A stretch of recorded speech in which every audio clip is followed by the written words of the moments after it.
కర్నూలు జిల్లా నాయుడుపేట పట్టణంలోని నాయి బ్రాహ్మణ కళాకారుల సంఘం ఆధ్వర్యంలో ప్రముఖ వాగ్గేయకారులు కర్ణాటక సంగీత త్రిమూర్తులలో ఒకరైన శ్రీ త్యాగరాజస్వామి 61వ ఆరాధన మహోత్సవాలను ఘనంగా నిర్వహించారు. పట్నంలోని పిల్లారి గుడి వద్ద నుంచి త్యాగరాజస్వామి చిత్రపటాన్ని ప్రత్యేక పుష్పాలతో అలంకరించి పట్టణ పురవీధుల మీదుగా ఊరేగింపు నిర్వహించారు.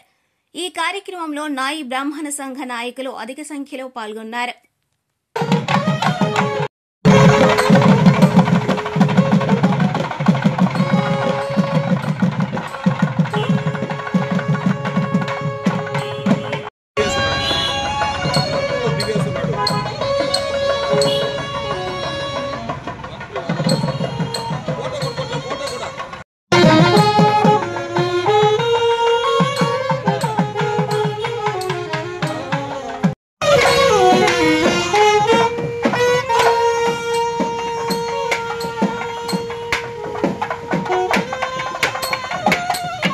మరిన్ని న్యూస్ అప్డేట్ కోసం A3 న్యూస్ ఛానల్ ని సబ్స్క్రైబ్ చేసి బెల్ ఐకాన్ ను ప్రెస్ చేయండి.